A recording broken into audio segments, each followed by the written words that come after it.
I'd like to call to order the Town Commission special meeting of March 8th, 2022. It's 5:33. Please rise for the Pledge of Allegiance to the flag. I pledge allegiance to the flag of the United States of America and to the republic for which it stands, one nation, under God, indivisible, with liberty and justice for all. Sorry, lights. Well, we waited for you, so. Very kind of you. April, could you please call the roll? Mayor Tom Peck, Here? Vice Mayor Kurzman, Yes. Commissioner Campo. Let the record reflect that Commissioner Campo is not present. Commissioner Fender, Barely? Commissioner Mayfield. Here. Okay, first item today is a presentation by FP&L, Right Tree, Right Place Program, and Anthony Straley, North Region Vegetation Operations Leader, and Kara Overbaugh, arborist, will make the presentation. Welcome. Thank you. Thanks for having us. Yeah, we just want to take a few minutes. We're going to go through this document, which is kind of an overview of our program. And then we'll just say a few comments, and then we can take questions from any folks who might have some. So basically, this is kind of our whole program. What it's built on is Right Tree, Right Place. And actually, introduction. So Kara is Treasure Coast arborist for FPL. We're both certified arborists with the ISA, International Society of Arboriculture. She's over Treasure Coast. I'm over the whole North region. So Karen takes care of this area. The vendors that work in this area are ABC tree professionals, and then Davy Tree as well. Probably more ABC tree in this area, so that's one of the vendors that a lot of the folks probably see, which is a change. For decades it was aspen, but we've just recently changed about a year and a half ago. So now just a different name on the truck. Nothing's really changed with our program. This document's, like I said, is kind of the backbone of it, and most of that's the same no matter what vendors we have. So, can you go to page 3?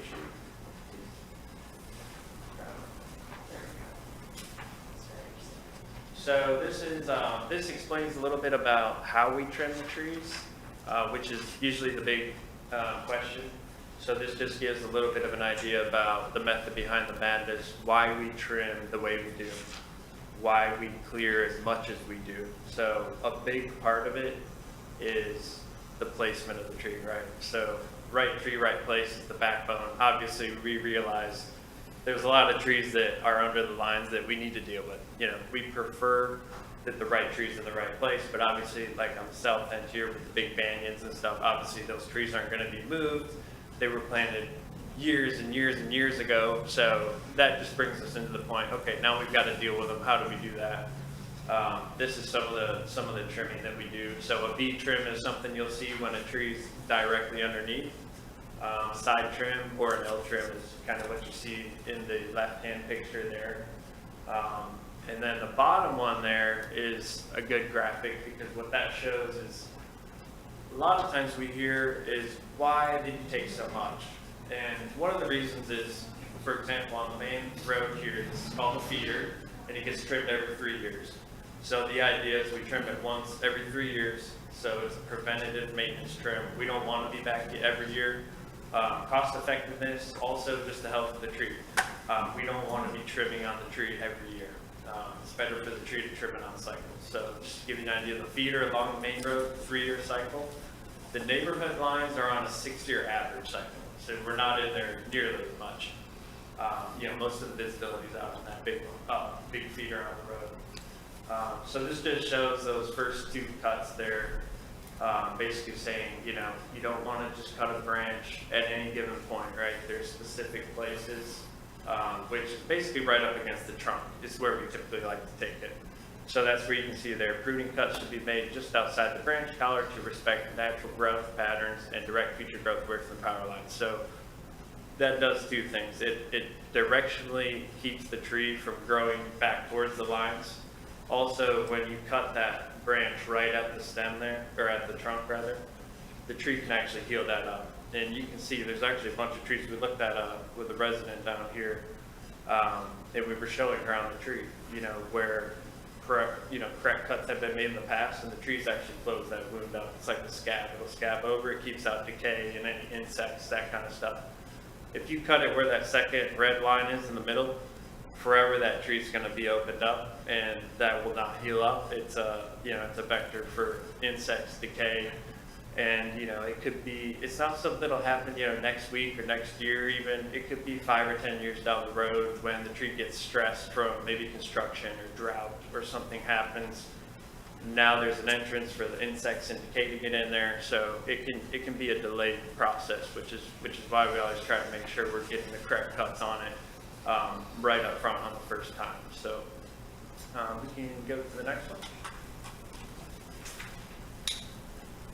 This just tells a little bit about putting the right trees in the right place. Certainly, we try to work with anyone who wants to put in trees. More often than not, folks don't give us a call before trees get put in, but we try to push this with a lot of the nurseries. Some municipalities actually do have some of this in their tree ordinances, which I think we were actually working on several years ago. I don't think it ended up going anywhere, but we do like to see municipalities and everybody try to push this whenever they can. But again, most of it is the existing trees that are already there, so we just need to deal with them. We probably catch 1 out of 100 trees that are going in. We just don't get to it. Usually nurseries and everybody, the natural area everybody wants to plant trees are kind of on the edges of the property on the back, so naturally that's where a lot of the trees end up, right under the power lines. Luckily, FPL does have a big program right now to push to get a lot of the neighborhood lines underground, so you'll see that over the next years. I'm not sure, maybe next time we come we can talk about any undergrounding that might be happening at Sewalls Point. I don't have any of that information now. It's still pretty new, and that's actually going to be like a 30-year program, so it's a long program, but the idea being a couple 100 miles a year go underground. So we love that. Vegetation folks love that. There's plenty of trees out there to trim, so we're happy about the lines going underground. And I would actually think Sewalls Point would probably be towards the top of that list for some of the lines, just because a lot of the lines are rear of, and obviously with being this close to the coast. So we can go down, next page. So again, there's just kind of a little graphic about some of the different trees, just telling you, planting small shrubs are the best things. Keep eating the large trees, which we'll see later down the list here. There's actually specific setback distances. So if folks want to plant an oak tree, it'll tell them, 50 feet back. A palm tree, 20 feet. And that's just kind of that graphic there. And actually there's the setback, which is, we just updated this last year. The setbacks didn't used to be nearly this far, but what we've seen is we had large trees at 30 feet minimum setback before, and it just wasn't enough. So you can see like with the banyans down there, at least 50 feet, setback on those. Those are obviously, big specimens, not your typical tree. Medium trees, you're looking at about 30 feet, which is like a bottle brush, mimosa, something like that. And then palms, 20 feet. So usually 20 feet will do for the palms. Royal palms, sometimes a little bit more, but typically 20 feet is good for those. To the next one. And this just kind of shows a little graphic. This is actually kind of what it would look like if you're going with the right tree, right place. We've got some of the crepe myrtles right under the power lines. Those are power line friendly species. We do have a list of species that are power line friendly that can get under the lines, and they typically just don't get fallen or get into the lines. We don't mind seeing those there. We do recommend keeping the easements clear, but we recognize people typically plant vegetation there, and as long as it's low growing or shrubs, it's usually something we can deal with. And if we need to get in there to do work, we usually, just selectively remove 1 or 2 trees, and we always talk with the property owners before that. So, continue down. This is our pad mount transformer, so you can see those.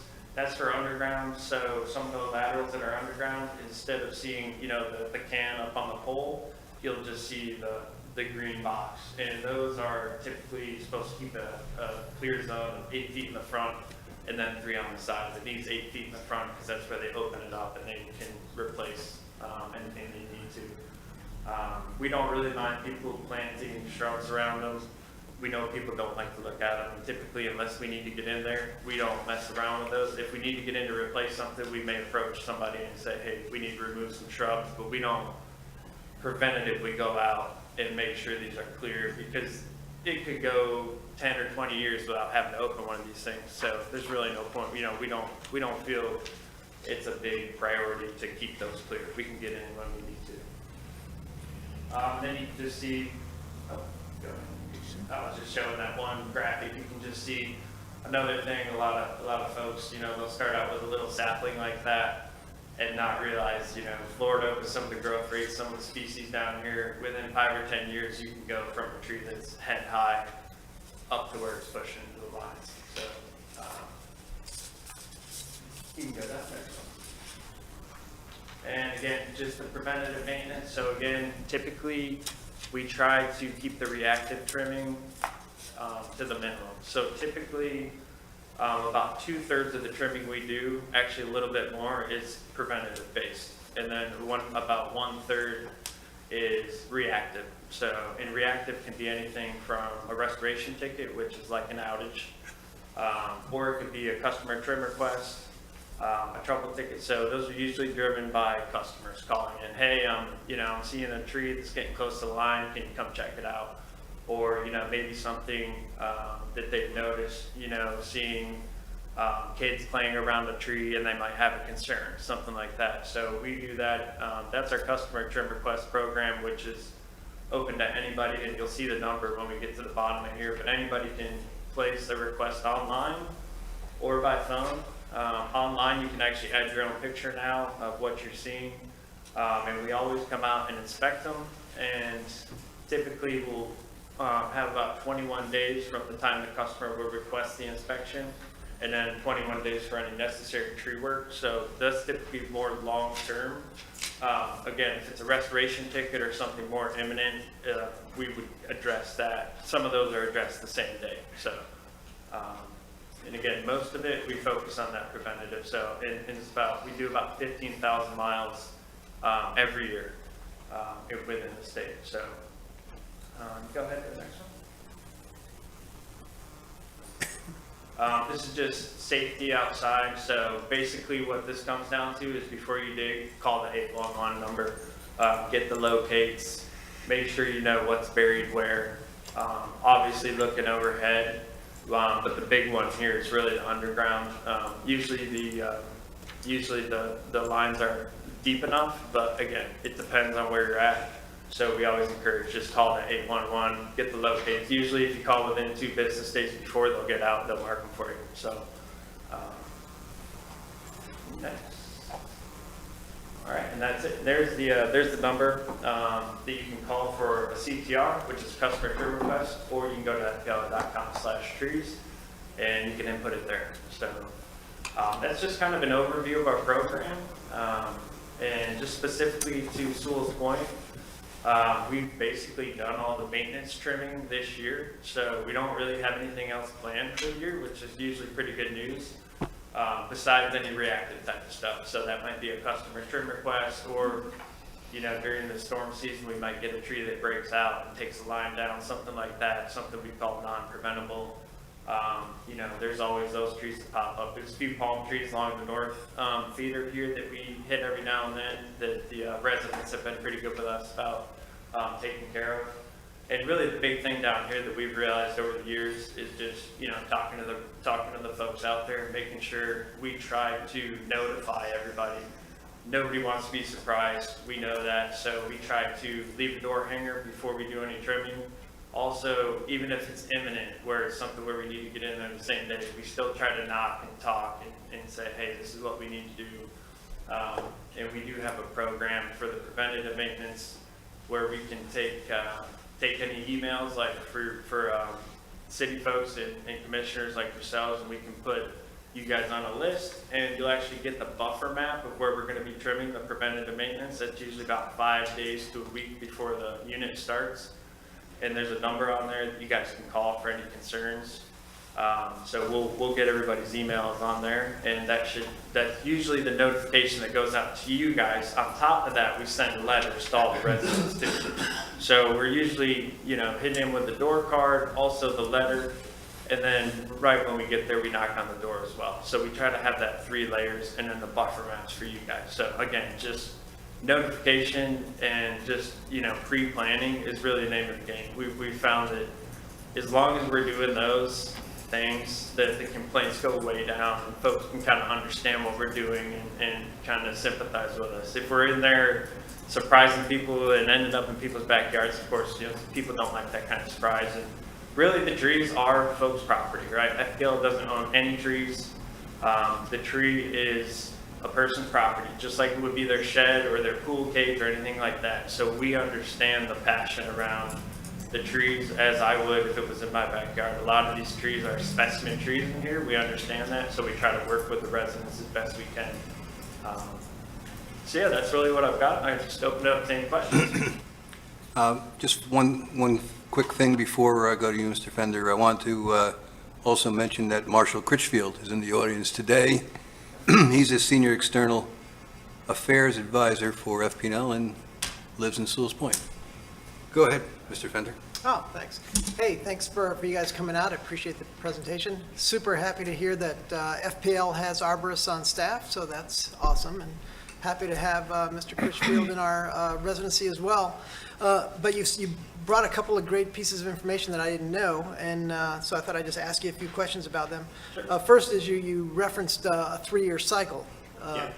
And I got to say, it feels to me like it's way more frequent than that. Right. Just because I live down this road, and about a year and a half, I was driving down, and about 10 Esplanade trucks rolled up under the canopy, and at that time, I said I should pull off and tell these guys to leave, but I didn't, and they went crazy on the canopy. And perhaps you've driven down there and seen there. I mean, we're a tree city. We're super protective of our greenways and our canopy.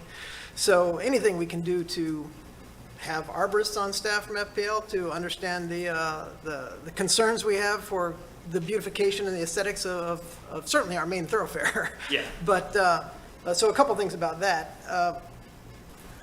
I assume since that was a year and a half ago and you're on a 3-year cycle, what I heard last week, or probably what motivated even you guys coming to visit us, which is great, is that we heard there's more cutting coming. So we thought we'd like to hear. Yeah, so I can give a little background. Yeah. So some of that, what you're seeing, so typically we do it by circuit.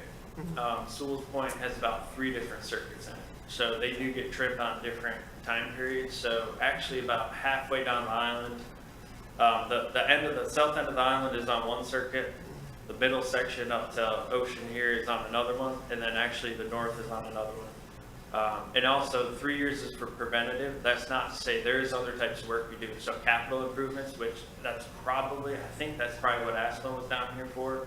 So new poles, new wire, new insulators, all that kind of stuff. And we did just do that down this island. Also with the banyans and stuff, we've tried to reduce the trimming on those. So some of those trees don't hold 3 years, but that's because we basically said, look, we're not going to take out the big chunk that we would need for 3 years clearance. But what that does is it has us back more often. But that's what we've kind of worked with in the past is if we took out 3 years of clearance on the banyans grow so fast, it would just be a massive chunk. And we said, look, we're willing to come back on a shorter timeline so that it's not so shocking when if we trim for 3 years, it would be a lot more. So that brings us back there. And again, there is other types of trimming.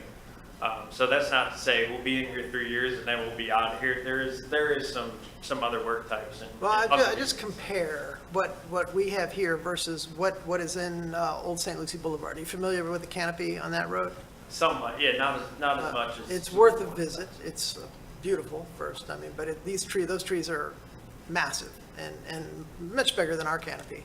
But there's power lines running all through them, and I don't know what lobbying effort they put on your team to keep from destroying that grove, but it's worth as an arborist to go visit that site all the way to Sanskrit Park. I'll check, and I think some of the differences this is a feeder line here, and those are laterals. Yeah. This requires more of a clearance, and it's also got the 3-phase. But I will check it out, Yeah. and like I said, we definitely, All right. we try to have the minimal impact that we can. And the big thing, we try to help all the residents too. But we certainly recognize it's a beautiful area. And I'm still hoping one of these days that section gets underground. I know there was an initiative going. Well, that was my next But, yeah. point and of I- conversation, because you mentioned an underground program, which was the first time I've actually heard that stated, which would be amazing, because we've been Yeah. working on undergrounding since Francis and Jean, and we've managed to get the corridor undergrounded, but, and we have ordinances to keep the laterals down now, so if we could, and we thought that that little section that you just referenced was a start. And it looked like the start of it was like $1,500 or something, just to get the ball rolling, which seemed like an amazing investment to me, but it hasn't happened yet. But I hope that, that Mr. Critchfield and your team and our council will help drive that initiative, because that would help that canopy a great deal, to That would. just That would. even that section, you know, That would be a huge. start. Yeah, I think we counted about 10 spans there. Yeah. It would have been ideal to put underground. Everything else, we said, well, we can deal with that stuff. There's about 10 spans there where those banyan trees are. I forget the exact, I want to say it's Emerita to Riverside or Riverview. I don't know where that conversation went, but we can try to revisit I'm it. hoping that you'll go back after this conversation and dust it off, even to ask from your side. You know, we ask a lot from our side, but if you say that there is an undergrounding program, which I wasn't aware of, Yep. we want to get on that list. Yeah, Martha and I can probably look into that and just see what, if anything is scheduled, when it's scheduled for. And, you know, if it's a 30-year program, I'm okay for waiting for 30 years, but we can do increments over the course, Yeah. you know. And that piece was more imminent. That was going to happen, and that was on that main line. So that would certainly be. I mean, our background is in natural resource management. We're definitely a fan of the trees. So I mean, I mean, we do try to do the best thing for the health of the trees. We have a duty to keep the lines clear, but. And we like working with you guys and trying to figure out solutions, however it is, because it's a beautiful place, and there's a lot of Well, just we beautiful trees. appreciate your involvement. We'd love your assistance in helping us keep it beautiful and Absolutely. limiting the trim back of our canopies. Yeah, and definitely, we just, like I said, we realize the big piece is communication. If we're gonna be in here doing big work and everything, we're gonna come talk to you guys first to make sure and just, understand what's going on and just have the outreach and try to adjust where necessary, but we try to be good partners. Appreciate that. Commissioner Mayfield. Yes, thank you. Thank you for the presentation. It was very good. You mentioned that the setback had changed, that it was bigger now. This isn't just a Sewalls Point question, but would that help explain why it seems when I drive around that some of the cutting's a little more stark than usual, or is that just me finally paying attention more? I'm not sure. Now, the specs didn't. Is it, how new is this change? Well, and also, so let me explain. So the setback distance was only for planting and installation. Oh. We did not increase the Okay. specification. Our specification, the way that we trim trees, this is Okay. breaking it down, is we look at a tree, the way we have our vendors trim is we say we need 3 years clearance, Okay. species specific. So it depends on the tree, Okay, it depends on the okay. species and the facilities, but also what you may be seeing, and we're doing a ton of, is hardening work, which is the do wires, the do poles, the concrete poles and all that. And that is a bigger trim. Okay, Because maybe that the was it. line crews have to get in there to move wire, they have cranes that they need to move around, so that may be what you're seeing Okay. with some of the hardening, and the only saving grace to that is it's once in a generation. Okay. So they only upgrade these lines one time, it'll be one time in my lifetime that they do this, we open it up, they put the new poles in, they put the new wire in, they underground the sections that they're gonna underground, and then we go back to that regular Okay. 3 years Yeah, clearance. that makes So sense. I would suspect some of that's capital. And then the feeder lines that you mentioned that are South Sewalls Point Road, do they actually give power to area that go under the water? I heard that. Is that Yeah. true? So that's why they're more important? They go to like Old St. Lucie Boulevard area or where? There's two ways the island's fed. So there's the line that comes in here, right along Ocean. This is called the Stewart Circuit. So that one obviously comes in off Ocean and then goes down. Now, Monterey Circuit is on the south end of the island. That is fed with a submarine cable under the intercoastal, Okay. and it comes up on the south end of the island. So Okay. that's a redundancy.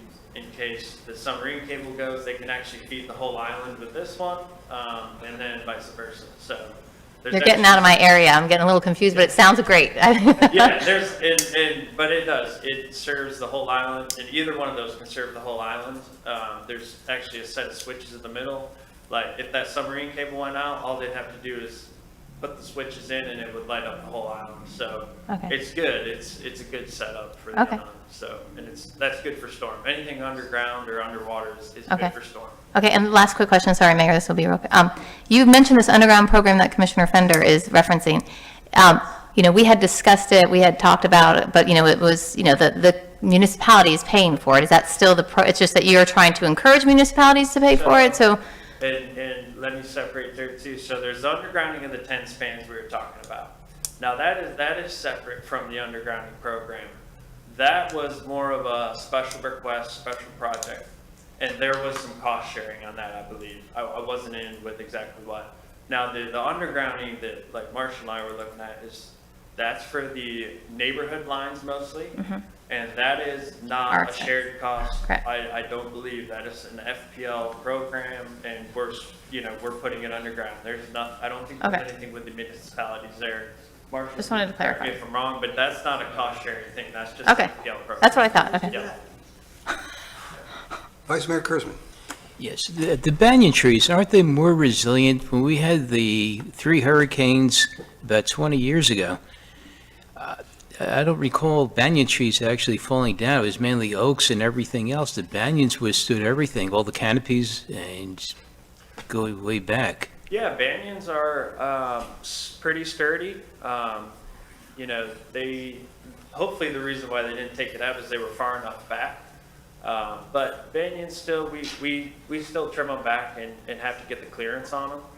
Typically though, it is usually trees that are, going to fall in from outside. We do not trim for hurricanes though.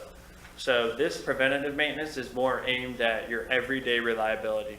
So keeping the branches out of the lines just for momentary flickers and stuff like that. If a hurricane hits, that's a whole different story. We do not trim for hurricanes. At that point, usually, like you said, there's all kinds of different trees coming down, oak trees coming down, pine trees coming down. So the trimming that we do is more aimed at the everyday reliability, and it does speed up the hurricane restoration because it's just that many less trees that we have to move and get out of the way.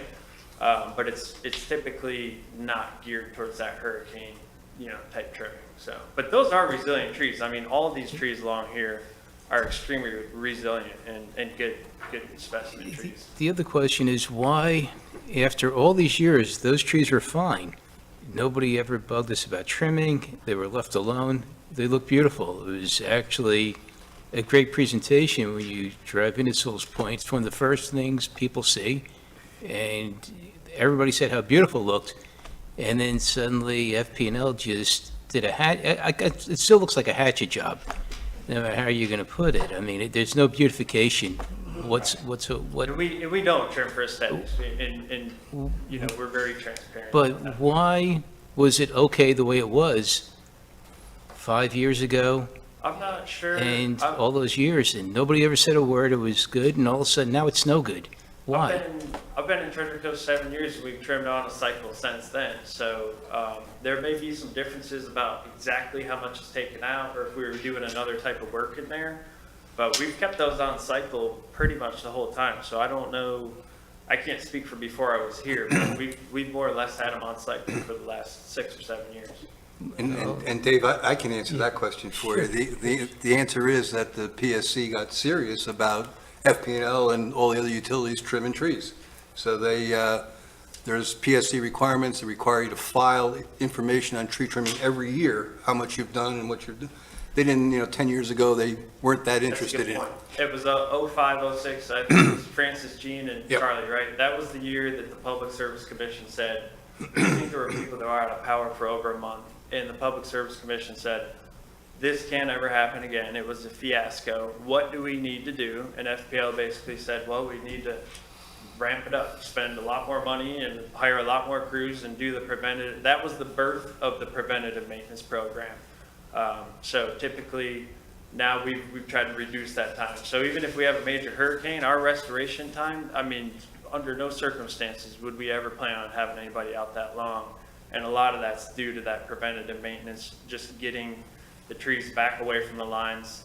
Before that, we had trees in the lines everywhere, and it was a massive effort. So that is the main, that was '05, I think that was '05, '06, so it was a little more than 10, but that's when we really ramped up. I believe FPL's program went from like a $10 million program into like upwards of, 70, 80 million a year with all the miles. And we report, every year we have to report how many lateral or neighborhood line miles we trim, and then how many feeder miles. And we're held to that standard every year. So that is a very good point. Appreciate that. Thank you. I was curious about a couple of things, and one of these questions is probably outside your wheelhouse, but I'm going to ask it anyway. You guys have done a tremendous job of storm hardening in this area and in many other areas. Do you have trip savers? Have you installed trip savers on the laterals here in Sewalls Point? I can't speak for all of them, but I can say there's been a significant amount installed, yes. I don't know the percentage, but it's significant, I can say that, so. Okay, because I think that's a critical part of this in the restoration. Yep. The other thing I was going to ask, if we should decide to underground that 1,500 feet by those banyan trees, does the actual undergrounding have any potential for damaging or hurting the root system of the trees? Typically, no. And that was a question we were talking about when we were doing it, but they can adjust the bore down. So they can actually go deeper if they need to go under some of those trees. The banyans, typically, even though they're huge trees, they are not really deeply rooted trees. So I don't think there would be any concern with going underneath. Like I said, they can bore down quite a ways and get underneath the roots. So they've been doing a lot of undergrounding, and I can tell you, I've seen barely any trees get affected by it. It's a pretty good program. So no, typically I would not have a concern with that. The other thing I didn't realize, or I guess my memory is failing me, I knew the 3-year requirement for the feeders. I didn't realize that it was a 6-year requirement for the laterals. That seems a little bit long from the standpoint that trees grow in laterals as easily as they do in main lines. I agree with you. So, and also key, so the neighborhood, the lateral lines are 6-year average. Feeders are 3 years, not an average, 3 years. Neighborhood lines are on a 6-year average. What that might mean is some areas may be trimmed twice within that 6 years. Some of them might not be trimmed at all. We run an algorithm based on the number of outages, the number of customer complaints, and reliability details. It's complicated, and it basically will spit out to us, hey, here are the top neighborhood lines that need to be trimmed based on these different criterias. And some of them are last trim date as well. So for example, I think in here, I think it went, before we trimmed the neighborhoods in here, I think it was at like 7 years maybe. It was on that outside, and then we came in and trimmed it. And we were seeing a lot of issues, and it finally hit, and became part of the program for that year. But it's a 6-year. That could be changing. Again, it's a Public Service Commission. We are looking to go to more prescriptive type trimming rather than trimming by the mile, but we're not there yet, and we still have a lot of groundwork to get there, but we are trying to go to a more prescriptive type of trimming, like a unitized based. So when we have more information on that, I'll share it, but that'll probably be next time. So yeah. There are any other questions? Thank you so much. Absolutely. Thank you. Thank you. Thanks for the time. Thank you. Okay, next item is public comment on non-agenda items, and we do have a few here. First one is Stephanie Cotton. Oh, Stephan, I'm sorry. It looked like a Stephanie, but okay. No, I apologize. no problem. Thank you for taking a few minutes. There's just a couple things on the agenda that I wanted to bring up. One is we have a nice little area over in Lantana that's a retention area. And much of the time, it is a dry retention area. And I think eventually some nice seating went in there, and it became, rather than just a beat-up lot, it became a sort of a beautiful little park. And we take our little dog down there, and try to run with it. But I think if there were a small fence around that area where you could let your dog run off leash would be a great amenity for this community.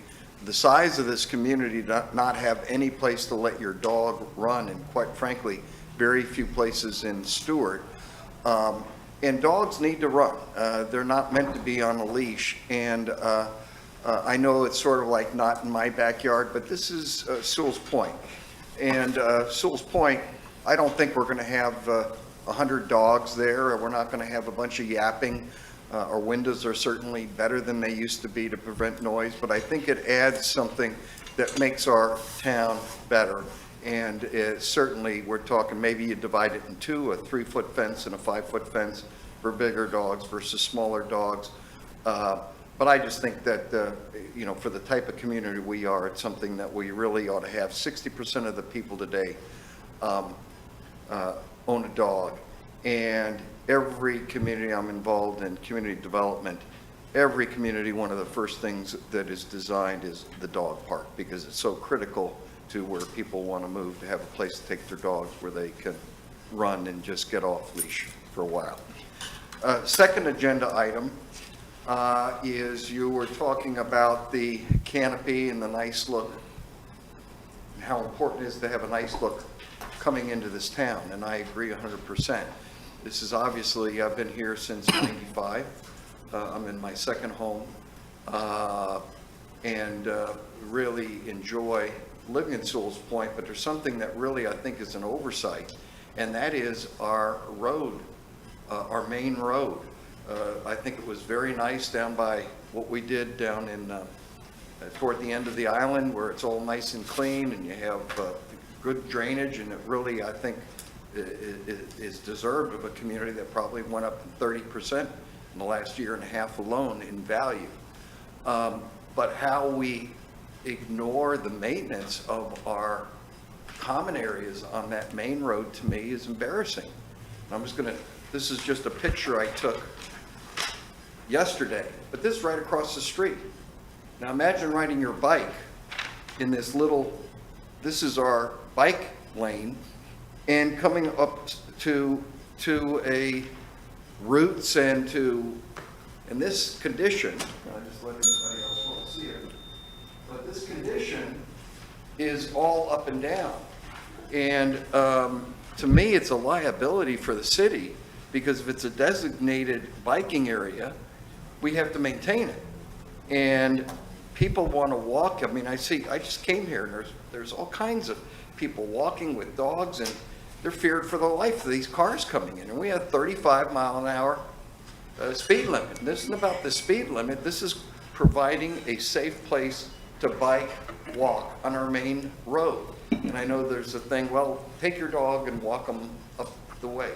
Well, if I want to walk across the street, or if I want to take my bike to the beach or anything, this is what I have to encounter. Thank you, Mr. Cotton. We've finished your 3 minutes are up. Oh, Sorry. thank you very much. Thanks, Kevin. Marilyn Morris?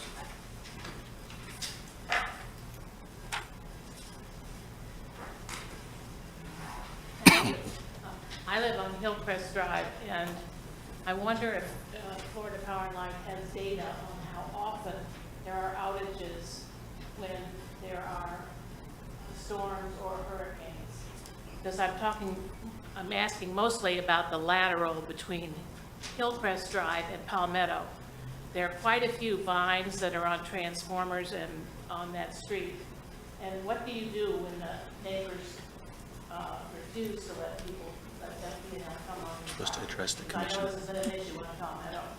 And then our power lines are underground, so we don't have a problem with that. Excuse me, Ms. Morris, could you please address the Excuse me. town commission?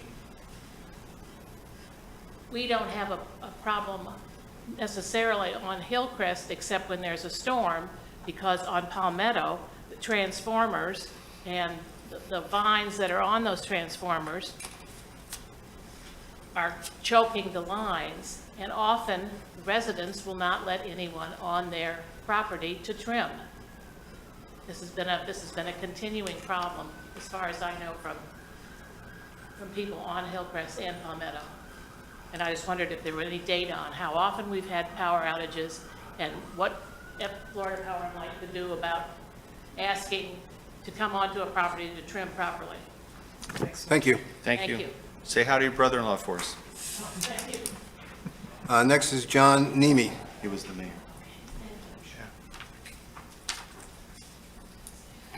Good evening. I'm here just to talk a little bit about, I think, something that has been brought up lately about various roof structures or awnings on top of docks. I did receive a notice, coincidentally occurring shortly after another notice from the DEP a few months ago regarding a structure that I've had installed on my dock in the fall of 2019. That is a structure that we had talked with the previous building official and had permitted, and now I am being asked to remove said structure. Coincidentally, this notice came right after the DEP exempted me from any issues regarding this cover. The section that was referenced was regards to roofing structures. And this is considered a what they call a lift cover. So this is why it's exempt by the DEP. But I did send emails with all of the supporting documents with conversations that occurred between my Stephanie and I to John Adams, who was the building official at that time, going through and paying for the permit. In fact, the company that was installing it was surprised at the length of the information required for this permit, because they've been installing these throughout Florida and never had to have this much work done here. But it did come complete with engineering that was certified and all the design elements for this, and we were given the go-ahead to have this installed. After we completed the installation, John Adams was notified that it was finished for any inspection. So now it's confusing as to why we were being asked retroactively to remove a structure that had already been permitted and has been in place for over 2 years. Again, I also have included in the emails to all the commissioners the most recent discussion with the DEP. Just confirming that indeed, as we had confirmed with them two and a half years before, that this was an exempt structure. Again, this is also not considered a permanent structure. It is completely removable. In fact, it's designed to be removed in the event of a hurricane. It is the slimmest profile when we were looking at different options for covering the boats. This was probably the least obtrusive looking one. I considered actually looking pretty nice comparing to some of the other structures that are down the road from us, which are a little bit less enjoyable to look at. But this structure is designed to be removed so as to have no issues with damage during hurricanes. We've removed it twice for storms that have been coming up so that there would be no issues with debris or any potential collateral damage to my neighbors or any ill-looking structure after the hurricane. Some of those which are still left down the street from us, unrepaired docks from hurricanes over 15 years ago. So, I'd like for you to look into the matter to see why this was sent to us and if we can get that corrected. Thank you. Thank you. Thank you. Thanks, John. And we have one comment I would like to read into the record for somebody who's ill and couldn't attend the meeting. This is from Joe Joyce at 19 Palmetto Drive. The first 2 payments are okay. The third payment should be paid when candidate offer is made. Thank you. Okay, next item is approval of the agenda. Move approval. I'll second. Please call the roll.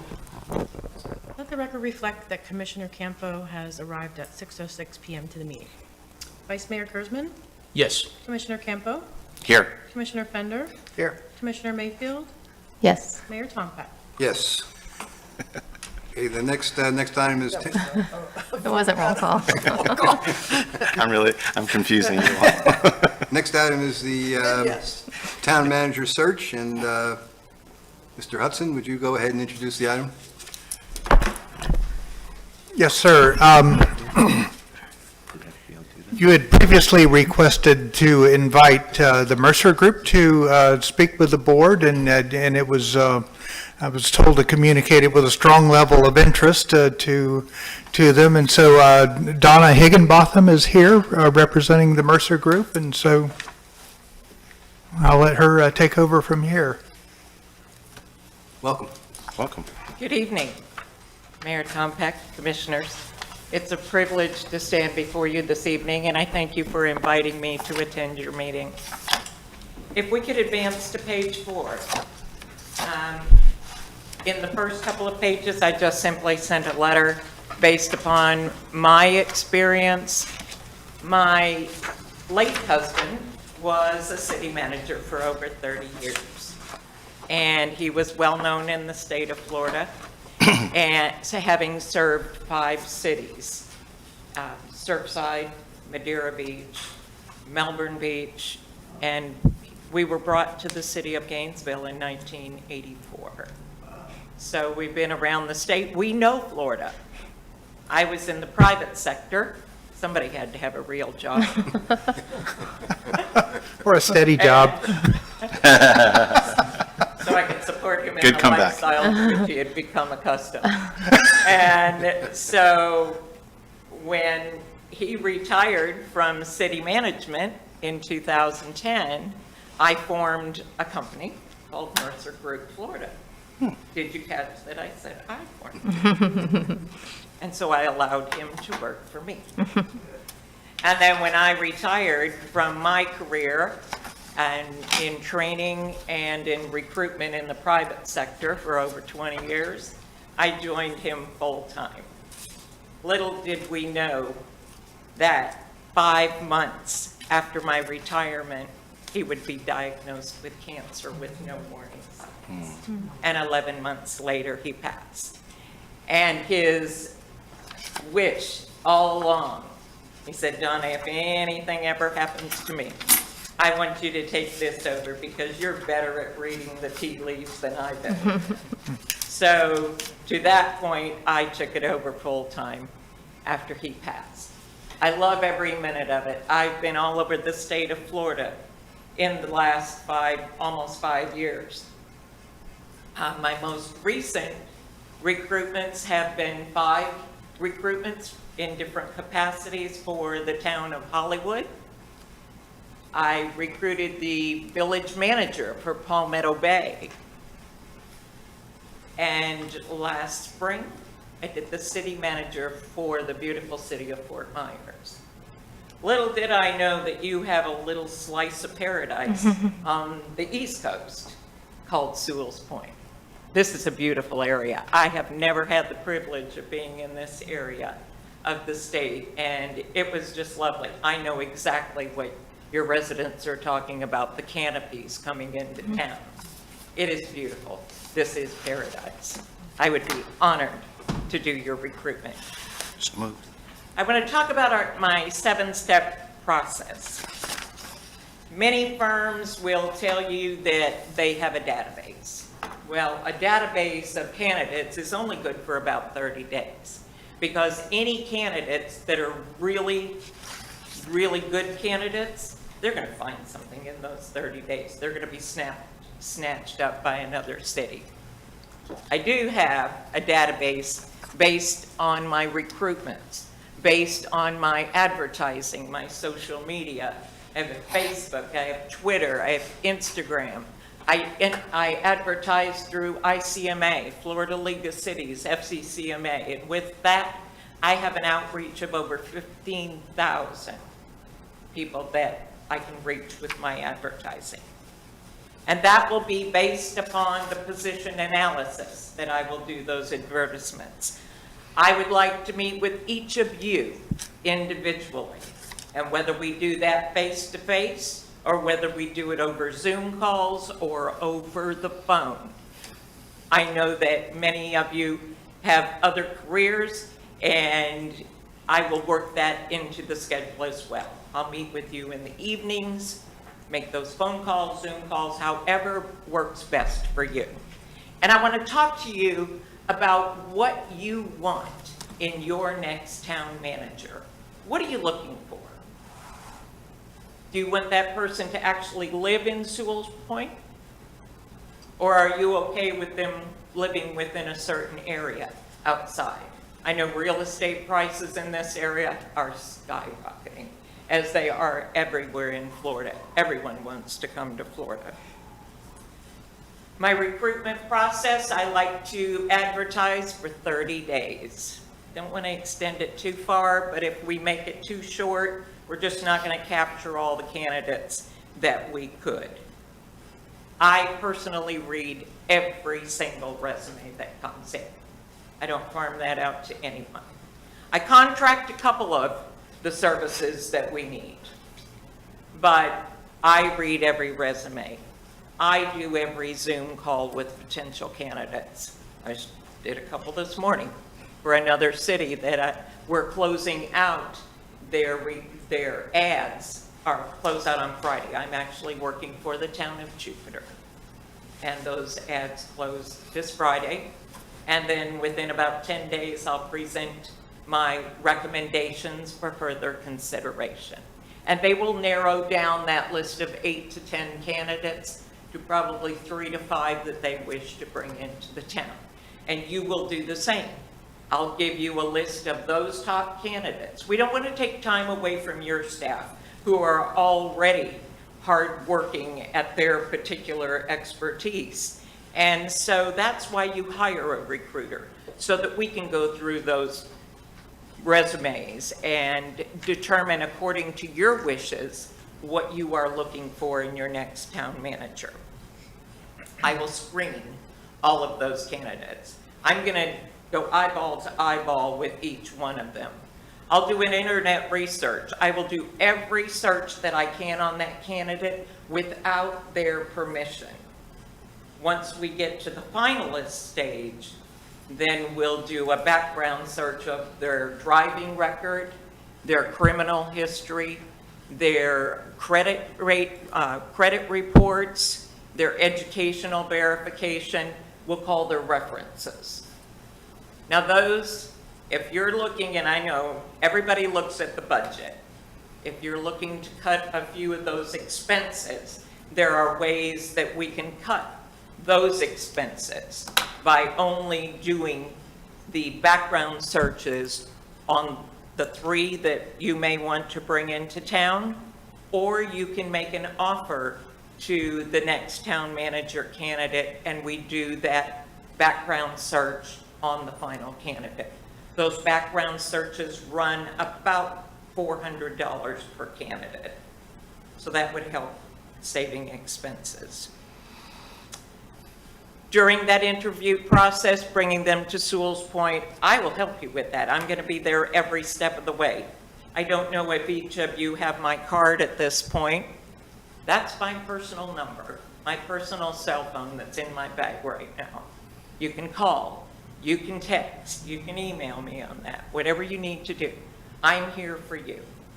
Unlike other firms, I don't take on multiple recruitments at the same time.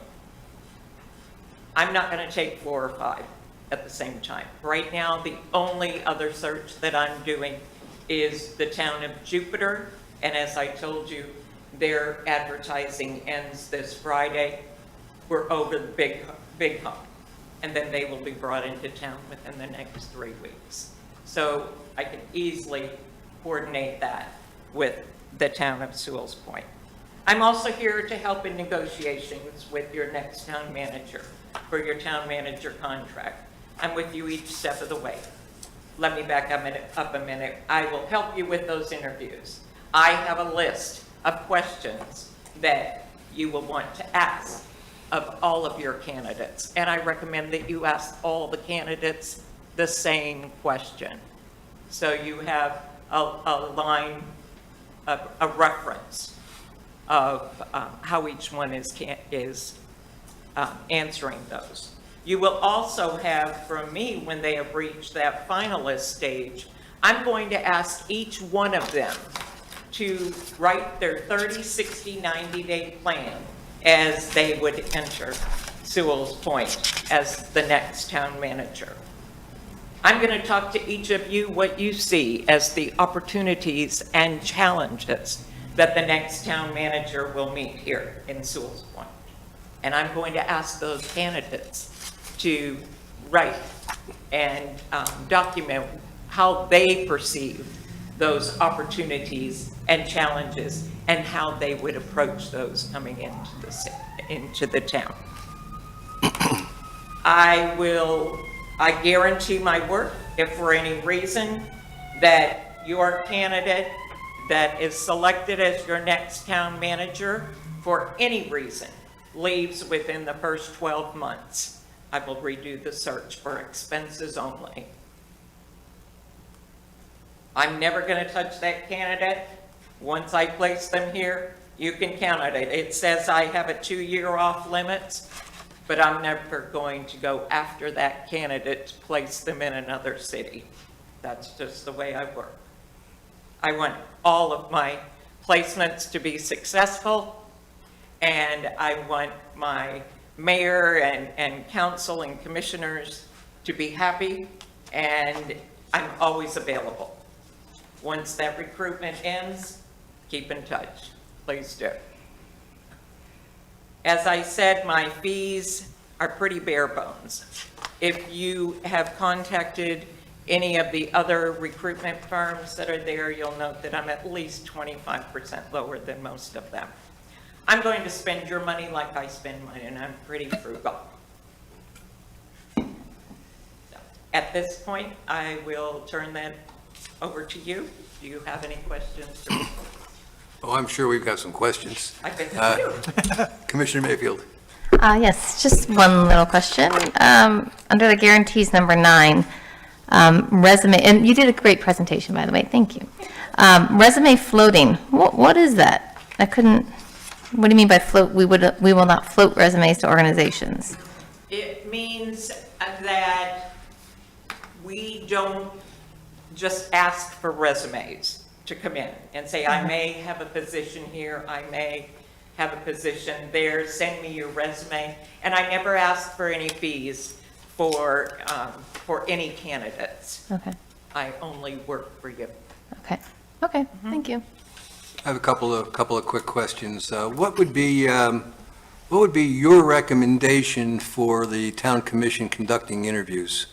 What would your recommendation be for how we do that, the best way to do that? Different cities and towns do it different ways. What I like to see is I'd like to involve your residents as well. And that was my next question. How do we get the residents involved?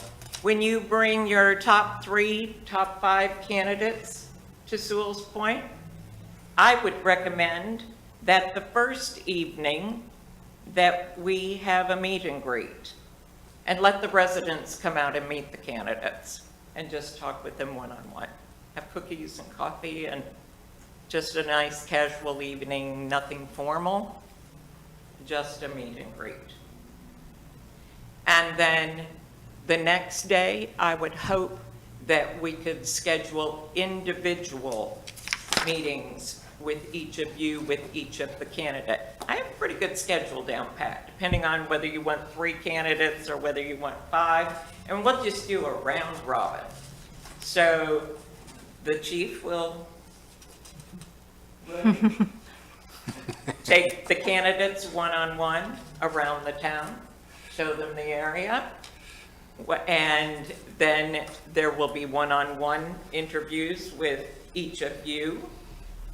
And then at the end of the day, we could, and this is up to you, have a public meeting where each candidate can stand at this podium, and then each of you ask questions. We can also entertain questions from the residents again of each candidate one-on-one.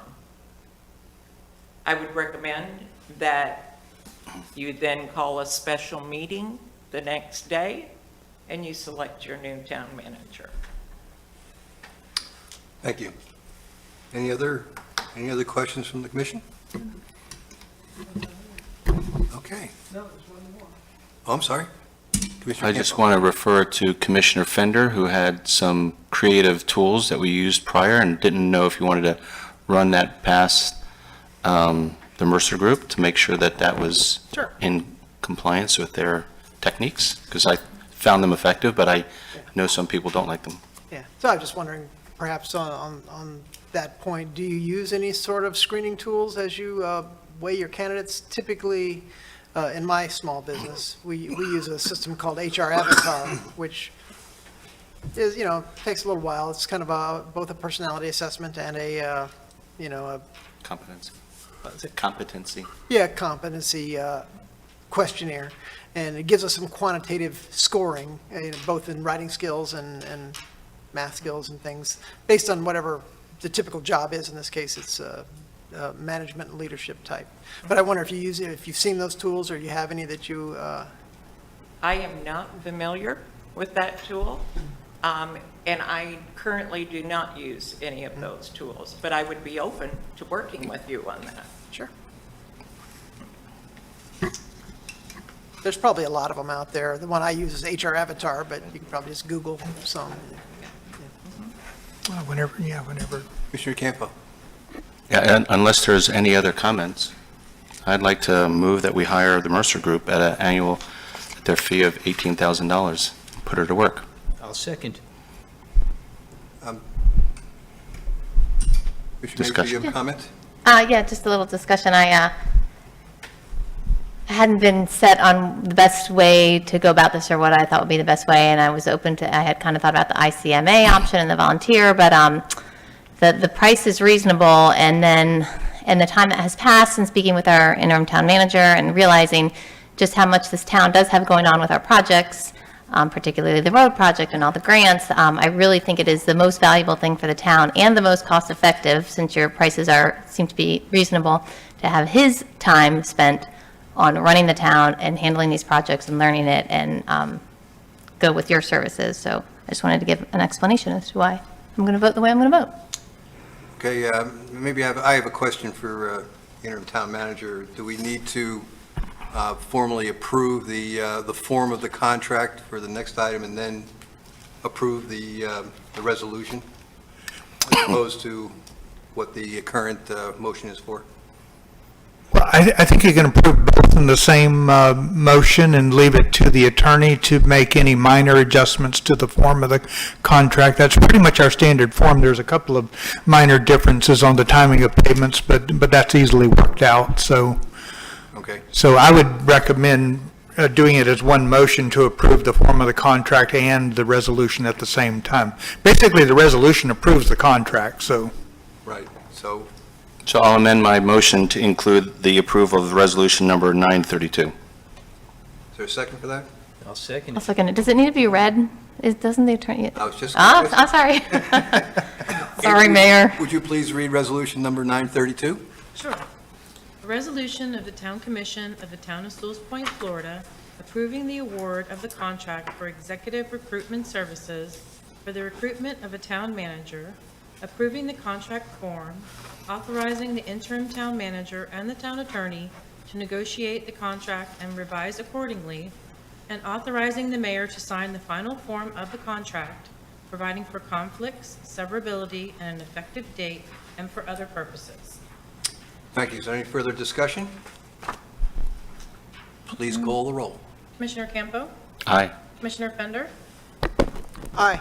Commissioner Mayfield? Yes. Mayor Tompak? Yes. Vice Mayor Kurzman? Yes. And I think the next step is for Dan, for you to get with Glenn and work out the details and get the contract to me for signature as quickly as possible.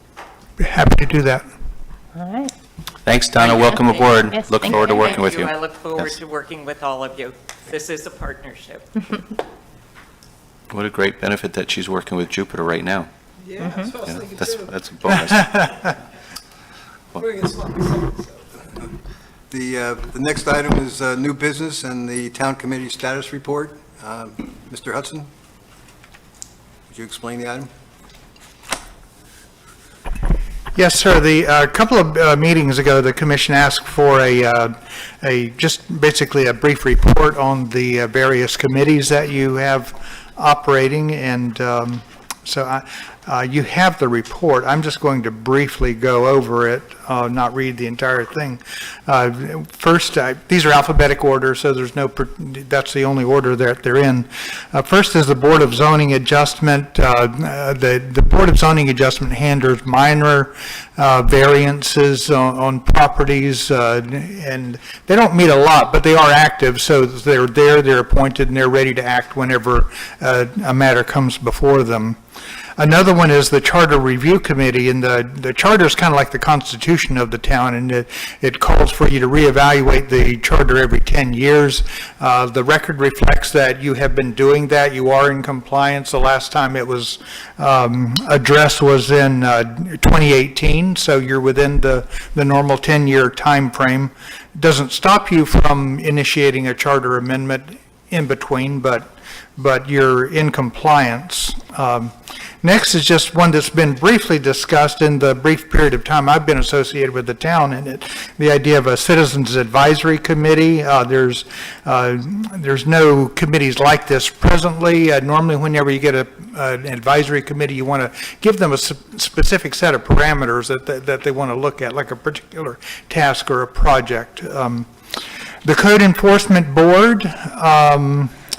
This one probably requires a little bit more discussion. In fact, I would like to, have a little bit of feedback on this, but I'm going to go through the whole thing and then see if you want to give some feedback. Basically, the way the code enforcement is set up, you have an appointed code enforcement board, but you've also, in your ordinances, have a magistrate who does the same function. The functions are identical. The way they go about it is different, obviously. The magistrate takes is an attorney who's appointed by the town and takes a very, regimented kind of look at it, whereas the code enforcement board often, looks at it as, these are my neighbors, how do we want to work with our neighbors? So both are active.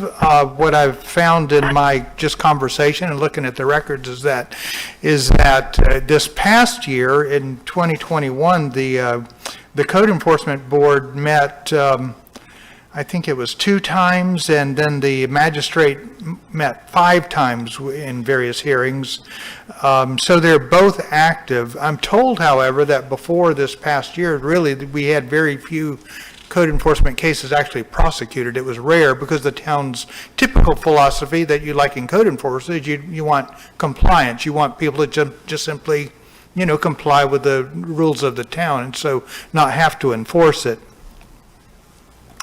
So then the next is the LPA. The LPA, the rule in the town or the ordinance is that the commission sits as the local planning agency. The local planning agency is a body that's defined in Florida law more than the town code. However, the Florida law does allow you to delegate other responsibilities. A quick scan around the state, you'll find sometimes communities will combine building and zoning with LPA because you get a set of folks who develop a knowledge base of kind of what goes on in planning and dealing with property issues. And so that's something that you see around in the state. So those are the committees that you have.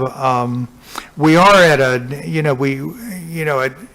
just going back to the code enforcement and just I'm going to just ask for some comments on this. We have a bit of a dichotomy in the town, I observe. You have some folks who say, really, we shouldn't be doing such intense kind of code enforcement, but there's another distinct group who says, we should be doing more code enforcement. So there's a bit of a division that's occurring in the community, and so maybe we could get some guidance on, how, which path you would like us to kind of follow in terms of level of intensity of enforcement. So You can go first. Vice Mayor Kurzman.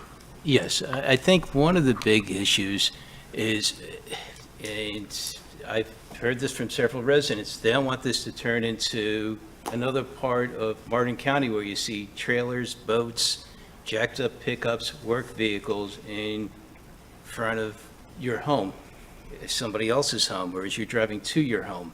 This is what makes us special, and that's why a lot of people moved here. The vast majority of the people moved here, because at the end of the day, none of us want to see a boat trailer overnight. Nobody wants to see a camper. Nobody wants to see a jacked up pickup. Nobody wants to see a work truck. It's not a pleasant sight. This is, as Commissioner Fender said, it's Mayberry a few meetings ago, which, a lot of people feel that way. They want it to be kept tidy, neat, and when you go onto this board, the problem is you are pitting neighbor against neighbor. Maybe it's best, maybe it's used as a magistrate on this, so there's no hard feelings against your neighbor. I know it's also very tough on our police department, knowing that they are enforcing what they're paid to do, and they keep putting warnings, and it's getting ignored, and our biggest offender was just let off the hook that we've ever had. And it cost us $800 to bring in an attorney, and they walked away with, "I'm sorry," and it upset a lot of people. It upset the police department. A lot of the officers have said stuff. It upset residents. It sets a bad precedence, and we can't go there. We gotta, it's one thing if somebody doesn't cut their grass, you give them a warning, maybe 2 warnings.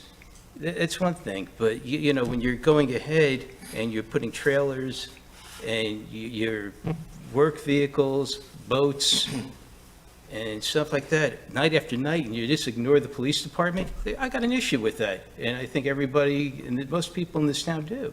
There's only a handful that won't. And I know one of the people on the commission said there should be no rules. There should be no enforcement. And that's where we become the other town where they have the boats and the trailers, and I don't feel the residents are looking to go that direction. I haven't met any, just maybe 1 or 2 people that I've ever talked to that want that type of life. The majority of us want to be left in peace. They want it quiet. They don't want to look at this. So maybe the magistrate is our best answer.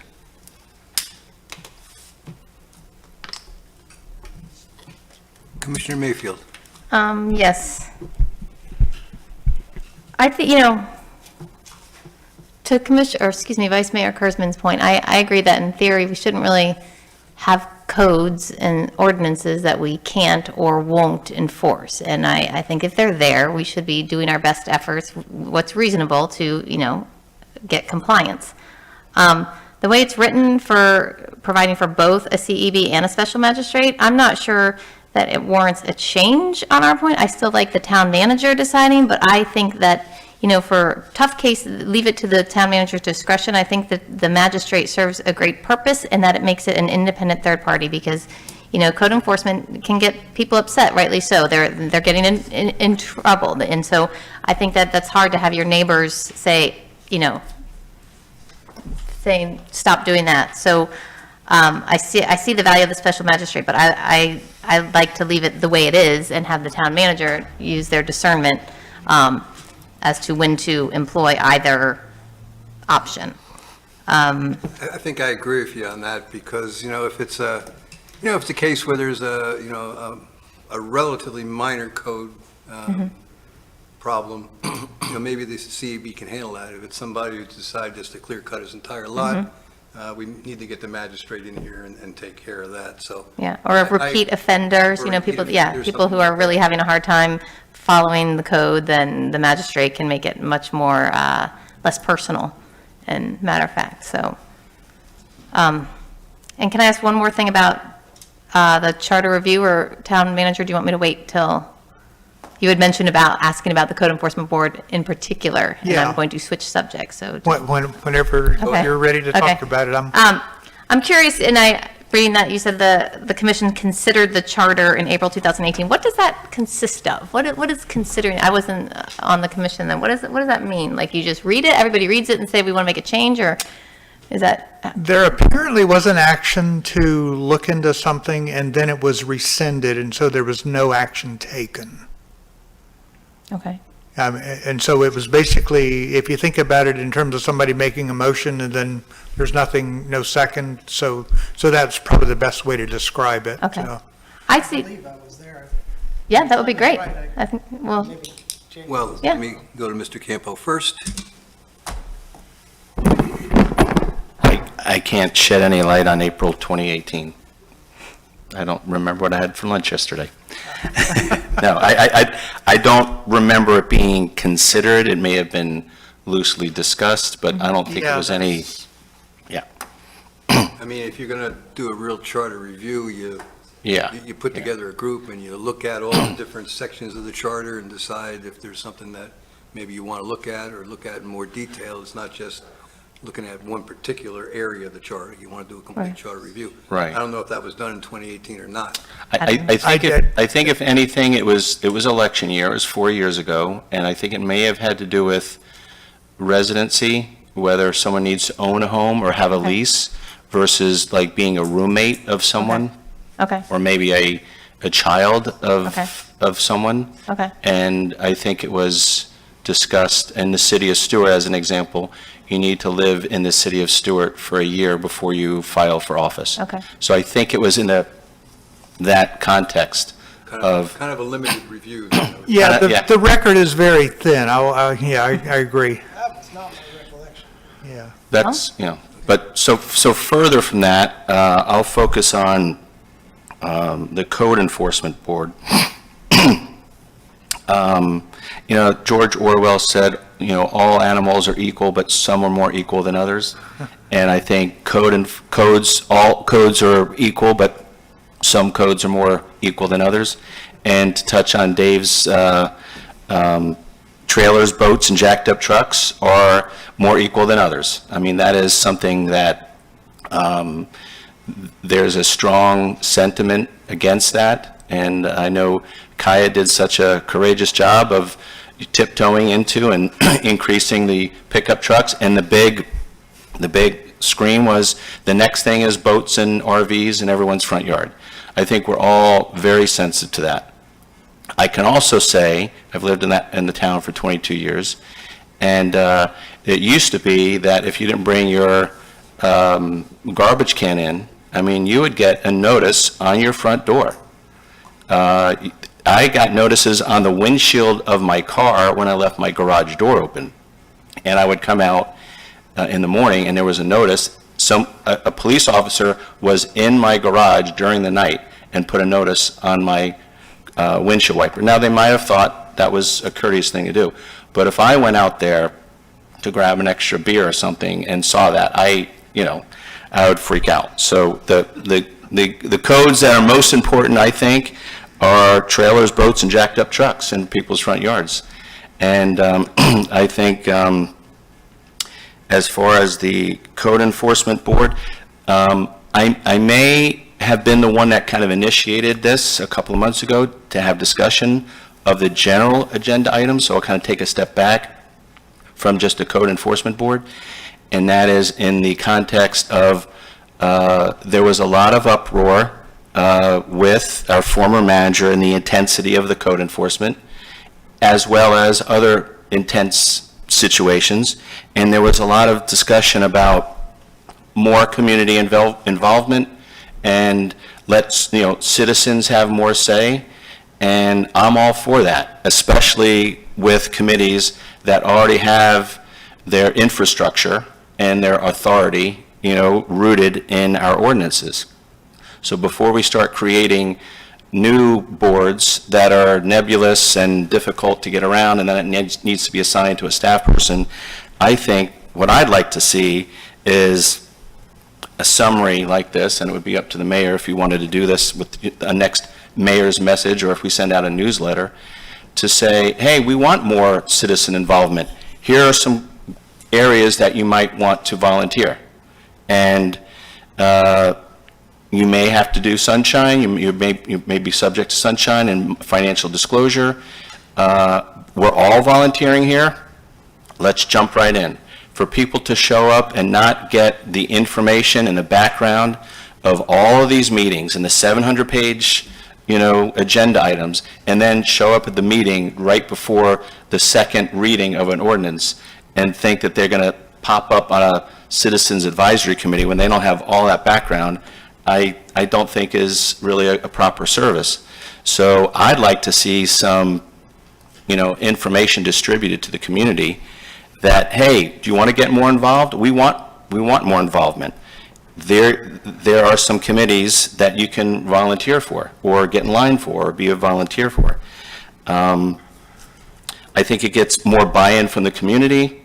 There's you hear this word, the elite, where, 900 homes and we've got the elite. Well, come on, let's and get more involvement.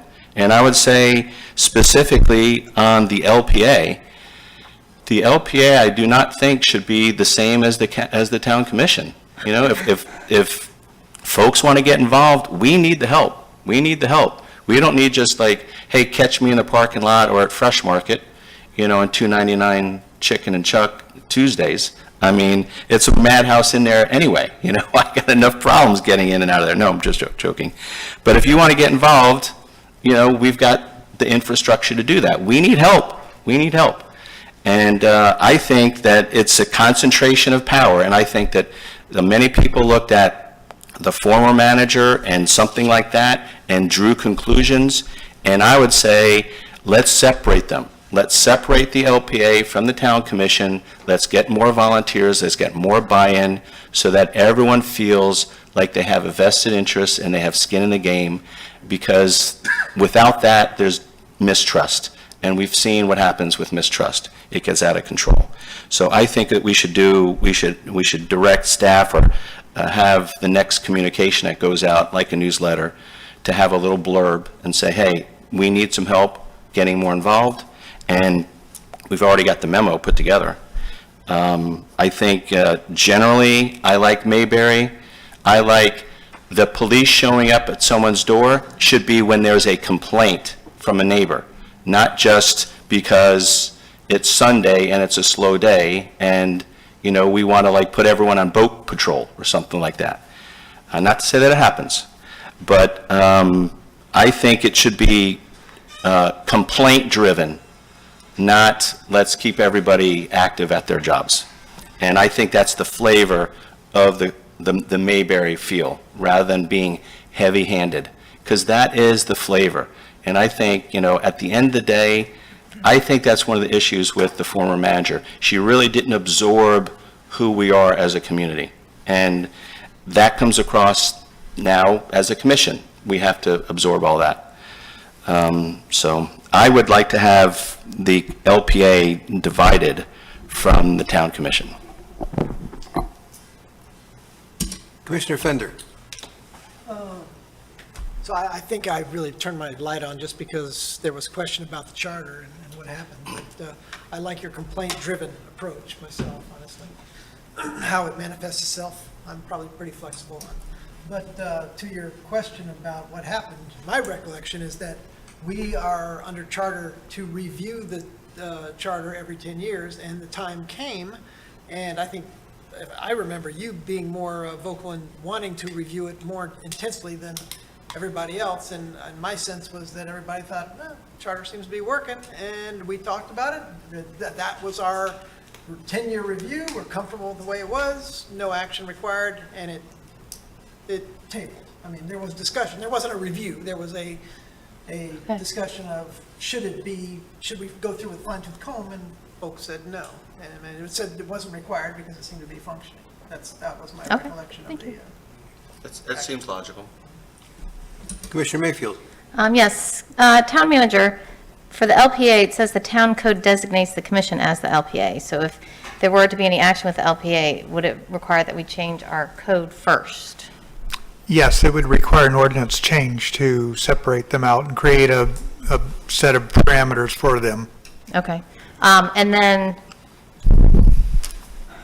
I'm not saying that I'm against that, Commissioner Campo. I mean, to be honest, I feel like I'm fully at this point in time, just kind of really fully becoming aware of the LPA and what they do and what, meaning to get some, citizens out here to start on that could be a tall order immediately, especially, understaffed right now that we are. But I'm not against that. I love the idea of a charter review committee, because that's so straightforward, and people can come in and read the charter and understand what it's saying, and see if there are any areas, I don't know exactly how it would work and how other places do it, but, oh, look at this, and ask the commission, we noticed this, maybe we want to think about this, something like that. I think that's a great way to bring people in, and then, maybe work up to the LPA, is my opinion, since it also does require an ordinance change. And we already have the BZA, and I already stated my opinion on the CEB. So, just my Just 2 sentences. Go ahead.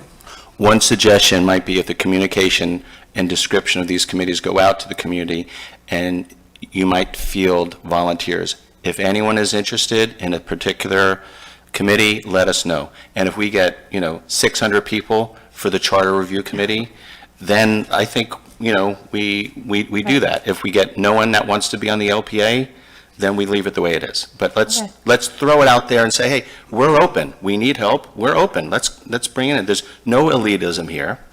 We want to have a fully diversified power base. Let's go.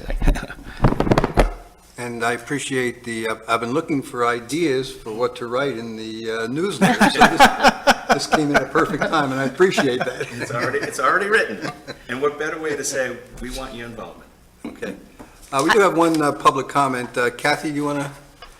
By the way, I'd like to change the format on this. I don't like the idea of discussing an item and then having the public comment, and I'm going to talk about that, probably not tonight, but at the next meeting, because I think it's a difficult way to run a meeting. Go ahead. Okay, Kathy Muskowski, Homewood. And the reason that I did that is also because as comments came up, I wouldn't have known to respond to them, but because of what you have said, that is why I'm up here. Number one, I will address, which I don't have on there, is the charter. And the review of the charter, I remember coming regularly to the meetings. I was asked by Mr. Luger, at the time, was a commissioner, and Dan Morris, and I was being asked by them to even consider being on that committee. There was discussion in the commission at that time, and my memory has it that there was a consensus that they didn't feel that there was a need for an in-depth review. Okay. Number two, I am on the CEB board, which I know Dan knows, and the 2 meetings that you say that we were involved with were not actually magistrate courts. They were not about violations. They were about trying to change an ordinance for the commercial buildings trash receptacles, which was based on one new, basically a complaint from a new resident that happened to buy the house in that division that is adjacent to the trash receptacles. The dumpster wasn't there when he bought the house. No, the dumpster was there. And so that's how we were involved, and only recently have we been involved. I've been on the committee for at least 2 years, and so the whole way that the CEB board ran completely changed. We used to get hang tags on or on a knock on the door from the police. Residents were getting violations that were certified letters, giving them a court date, a violation number, and a meeting before the magistrate, and 10 days to fix their problem. So, and a lot of those cases, because I got involved, because I felt disenfranchised. As a CEB board member, I felt like, hey, what's going on here? And I happened to just happen upon one of those cases accidentally, because I thought I was supposed to be here, and then I found out that this was an actual magistrate court, and there was no need for me to be there. But because of that, I started to go on, and where we list that in our meetings, every time a meeting came up, I would check out the case, I would review the case, and I would actually come here. And if I felt that there was something that I could stand up for that individual, I would actually do that. not as a CEB board member, but as a community member. And so I did write to the commission, and Mr. Tom Peck took that to task. But our then town manager had a different approach to how she ran things and how it all worked. It's more involved. I can answer your comments privately if you want to ask me more in-depth questions. And I'm sure Commissioner Kurzman, Vice Mayor, that what you heard about the last case is not the full story.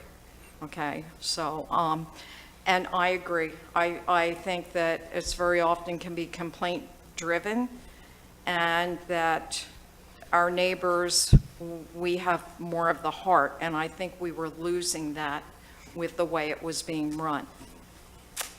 So any questions, I'll be glad to ask. Great background. Thank you. Okay. Thank you. Thanks. Okay, are there any additional conversation on the committee status report? No.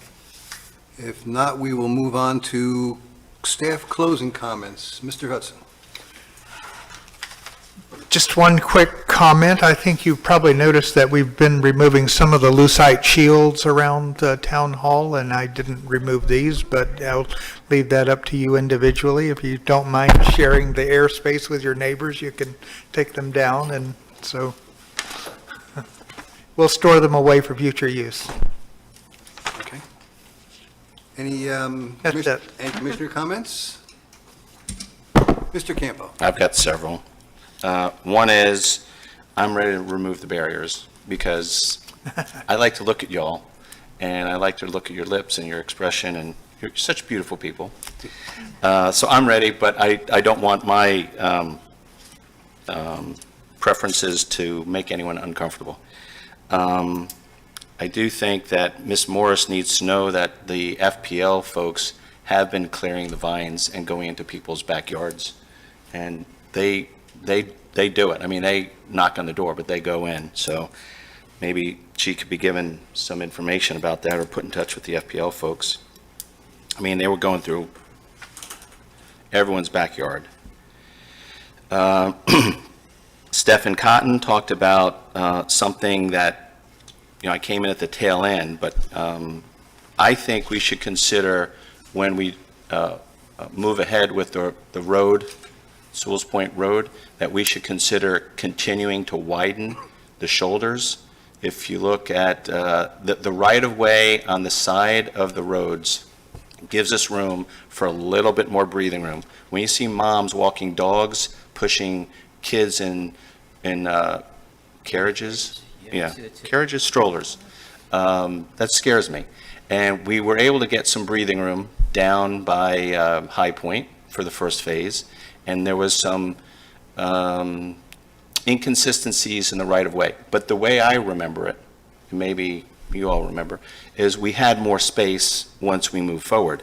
And as we get closer to implementing the project with Joe Capra, I think we should revisit that, because there's no reason that we shouldn't be able to have people that can ride their bike on the side of the road as two trucks come. And I think it is a hazard for people that want to run and bike. So I would ask, the next time we look at the design of the road, especially in what we call Pineapple to Ridgeland, because we're not calling it stages, that we ask, what ability we have to give us a little bit more breathing room. And we had a really tight fit there down south, but I think we've got a little bit more room. And if we're going to go through all that, we may as well. I think Joe has brought drawings of that before, at least he did for the southern part. I'm sure he can do the same thing here, Yeah. but I'm skeptical that we really have enough room to make it comfortable for, bicycles and strollers there, but I may be wrong. We'll have to have Joe. Well, I don't know that we need to, and it's never been designated a dog park, Mr. Cotton, and it's never been designated a bike lane, but it's just more space. Now, lastly, I stayed pretty much out of the conversation that we had a meeting or two ago in regards to the Seekers? the, the docks with roofs. And I was really determined to try to stay out of that. And even though I was prompted by my colleague, Mayor Tom Peck, I stayed clear. But I knew at the end that there was trouble ahead. And that is when I felt like there was direction from the commission aimed at the building inspector to go right what was wronged in the past. And I knew that that was going to put him in a pickle, because talking to someone that's had a structure built and is in place, and going back to them years later and saying, oh, someone in the past messed up, and the finger pointing, it's just going to put our staff in a very difficult position. So I don't know the details, and I don't know, maybe you can shed some light on it. But in my view, if someone gets a permit from DEP, and, I spoke to John Adams, and he said, DEP, the Department of Environmental Protection, that is a state group, state government, that is in charge of determining whether this is a proper, permitting process. And there's quite an extensive, there's a company that sole purpose is just to get you permits from all the different state organizations and counties. It's like a package deal. They've made an industry out of the permitting. It's such an arduous experience. But I think for us to go back retroactive and say, hey, something was done wrong again, and the town was a party to it, and you got DEP approval, but we want you to pull it out, that's a non-starter. That's a non-starter. And one of my great proud moments of being on this commission for 7.5 years, we've never had a lawsuit. We've never had a lawsuit, okay? Other than the helicopter, which we couldn't do anything about. But I think if we went to people and said, tear down structures after they've been permitted and the DEP says that they're approved, it's just going to be an invitation. And if we want to be Mayberry, we don't do that. So if it's good enough for DEP, I think we should maybe revisit the charge that we gave to the building official as far as go back and right what was wrong in the past. I think we need to take another look at that and use DEP as the governing body and the bad guy. We don't want to make Jack the bad guy. Anyway, just... And I think that you brought up a good point, but I think it's a little more complicated than that, okay? Because people on the east side have also gotten DEP approval for docks and covers, but our ordinance doesn't allow it. So we're allowed to do something that's a little more strict than the DEP. We can't do anything that's less strict. So I think if you're, my thoughts the last time were that we need to revisit the ordinance and maybe do something for the people on the east side. And I didn't get any traction from the commission on that, although I still had some additional questions. But how do you necessarily justify people on the west side, that already have a structure that wouldn't be allowed, and tell the people on the east side, sorry folks, you're out of luck? Doesn't see. Now I understand the concept of, well, they already had it there, it was already approved, and the building department, signed off on it. And you're right, we shouldn't go back and take those down. But I think there's still the problem on the east side, and I really think we need to look at that in more detail. I've had a couple more calls on that with went down and visited some specific areas, and the two cases that I looked at specifically, the 15-foot was not an issue. It really wasn't an issue. But the individuals are not being allowed to do anything simply because of our ordinance, which is in excess of the DEP. And even in one case, the individual had a seagrass study done, So, he's really done everything he could to, be in compliance. And the way the ordinance now is, it's really, well, I don't really think it's fair, to be honest with you. But I agree wholeheartedly that we shouldn't go back where we've already approved a structure or a permit and tear it down. That's not right. That's just flat out not right. I don't know who was first. How about Vice Mayor Kurtzman? Yeah, at the time, I was told that the structures that were built were done without permits. Now, being that I just found out for the first time today, there was a permit that was given. That changes things drastically, in my opinion. You can't be given a permit, then after that, you put money into building something legally. You did everything the way you're supposed to do. You did nothing wrong. I have a problem with that then. As far as continuing on the east side, I mean, we had sat through here about the seagrass, and, you know, I don't feel that it should be an open door yet. I'm still want to protect the manatee, whatever we got to. And the difference is the west side, you don't grow seagrass on the west side. That was explained to us. The east side does have seagrass. And there were a couple of these, I guess, awnings and stuff that were put up with no permit. That's where I have the problem, the ones that were put up without a permit. We have 1 out of 3 that actually had the courtesy to do a permit, do it the right way. But I'm not for allowing that to happen. I mean, we've always been big on the environment, and we're going to continue to do that, as far as I'm concerned, under any circumstance. But there will be an exception. If we allowed somebody, we said yes to somebody, I can't go back and make them take it down. They did it the right way, and ethically, it's the wrong thing to do if we do make them. So. Right, and I guess my thoughts on it have been that, you know, I don't think we have the expertise or the knowledge to deny something that the Corps of Engineers or the DEP is already approving. And, you know, to me, it's. There are rules we have that we do things where the DEP wouldn't allow them, so, you know, it's a slippery slope on that. But the other thing I wanted to bring up is listing the property on Heritage again. I'd like to see if we could list it privately on Zillow without using a Realtor. I know Commissioner Campo has brought it up over and over, and I'm going to back him on this. I'd like to see that go up. We could put it up on Zillow for maybe $900,000 right now because the market's going crazy for land. The one right up the road sold for, I think it's close to $1 million. So, and it's inland, it wasn't on the water. I think it's worth a shot of asking a high number. And we don't have to use a Realtor, we don't have to pay a commission. We just put it up, and the town manager discussed this with me, and I think that'd be a wonderful idea, putting on Zillow without a Realtor or anything, and If you want me to just briefly comment on that, yeah, I saw all the history of where you're looking for a real estate broker, and I'm like, you don't need a real estate broker to sell something. I mean, it's well known.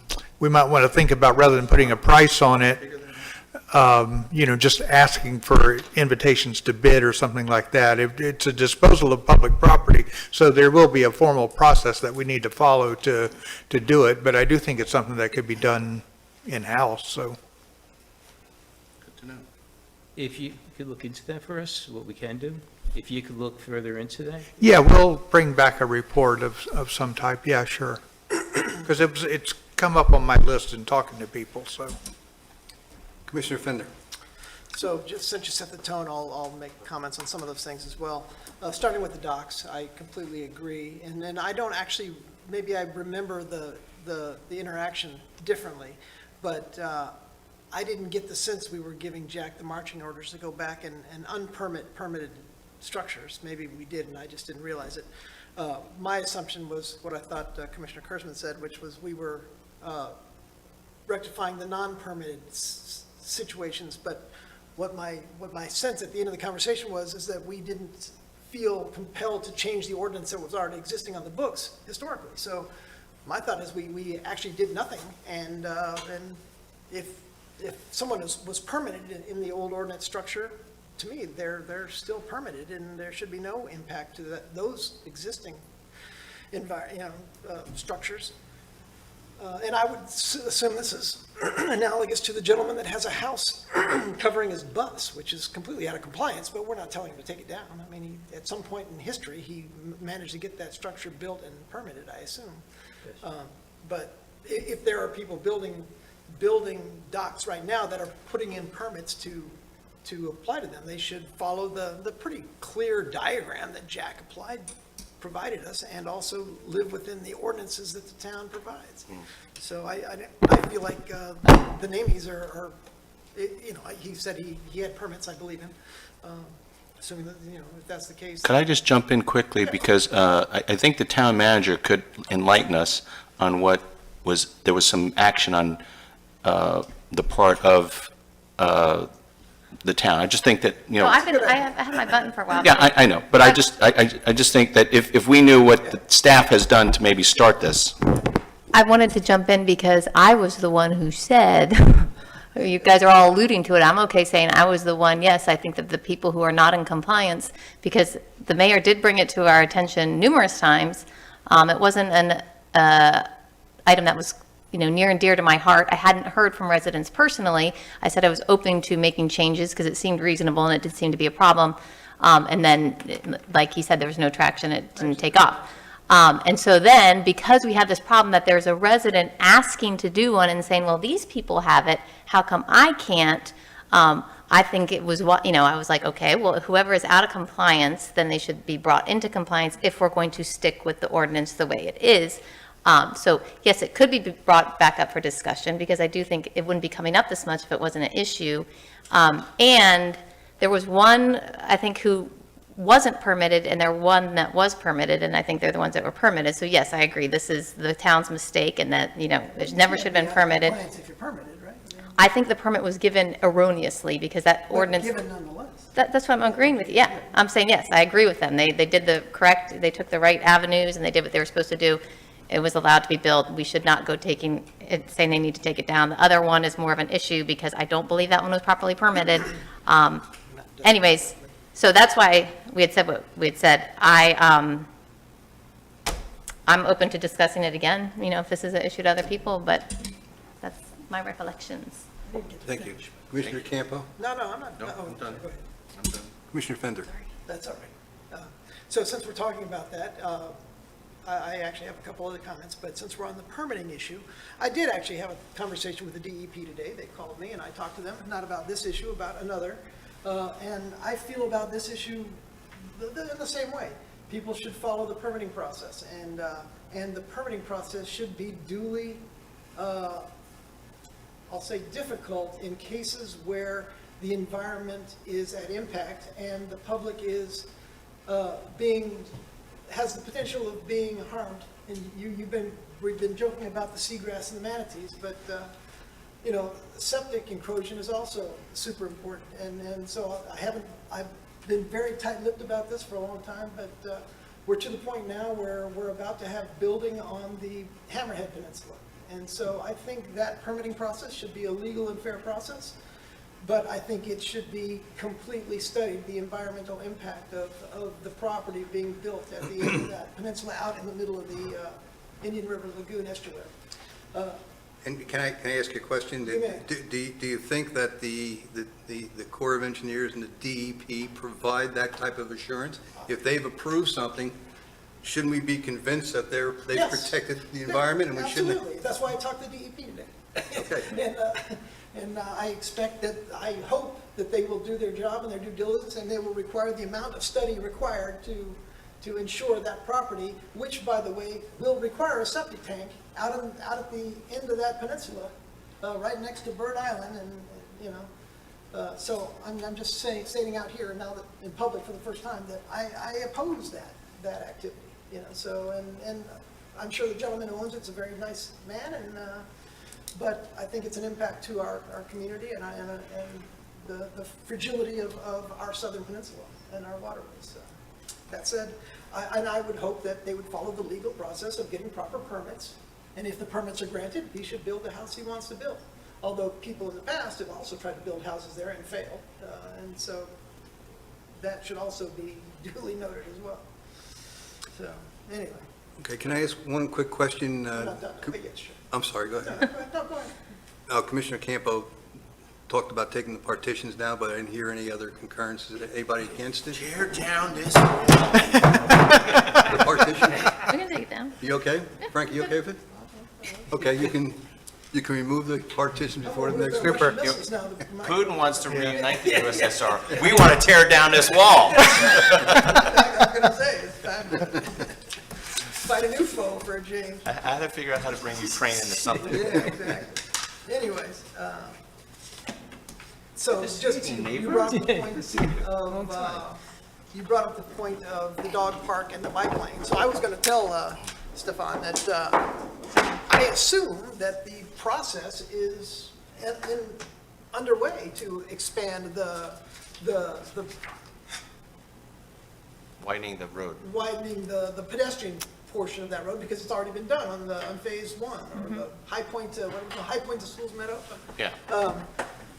So I would expect, and we had a marathon on it this weekend, and it worked great, and I go down there frequently just to see the widening aspect of it, and I would assume, you know, we could get more if you want, but the fact that we asked Joe to make the curbs, I don't know the official technical term of those curbs that are not L-shaped curbs, but soft upland curbs, buys a little bit more Space, if you have to. wiggle go up. room as well, so you don't knock you off your bike if you're riding, and we got rid of the bumps. So, you know, that's a huge improvement over what we've had in the past. And if we get that down here at the diagram that he was holding up, that would be great.